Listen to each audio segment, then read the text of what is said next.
welcome back to the Weekly Word, and welcome to the town of Etowah.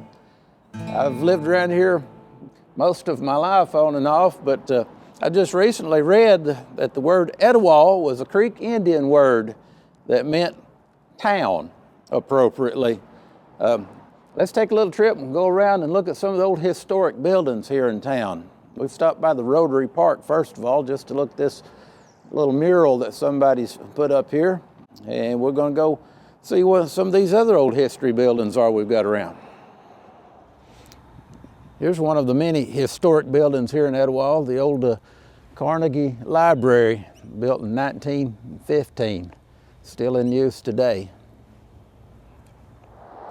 Here we are across the street from the historic Gym Theater, built in 1906.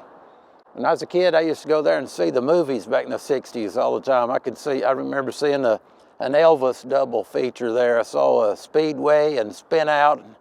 I saw Don Knotts in the Ghost and Mr. Chicken. I saw the Jungle Book, the original one back there.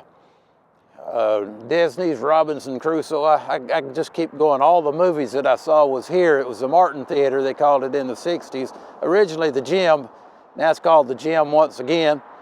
And I try to go once a month to the history lectures, which they have most every month of the year. They're really good here, and we're getting ready to go to one here just a little while. So let's go on across the road and get some shots from inside the Gym Theater.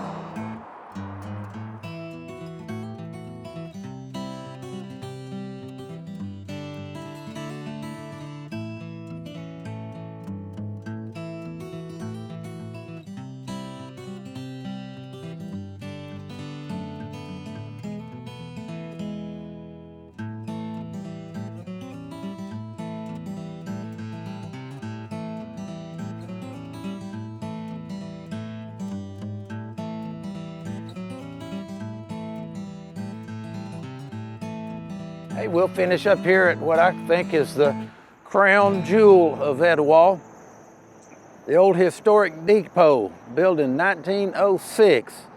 It was where everything began, I guess. This was just a big swamp area, and the L&N Railroad decided to make a major shop here between Cincinnati and Atlanta, Georgia. And they planned the town out. They laid out the streets and built the houses. They knew they'd have all this manpower coming to work here. So everything was prepared and planned and laid out. And I guess the old depot still standing all these years later is kind of a monument to the heyday back in 1906 when it all began here. It's laid out and planned like that sort of reminds me of what the Lord said before he went away. He said, "Don't let your heart be troubled. You believe in God, believe also in me. I'm going to prepare a place for you, that where I am, you'll be also." And he said, "I will come again and receive you unto myself." Heaven's a prepared place, but it's like the prophet Amos said hundreds of years before the Lord said that. He told his people, he said, "Prepare to meet thy God." So heaven is a prepared place, but it's only for a prepared people.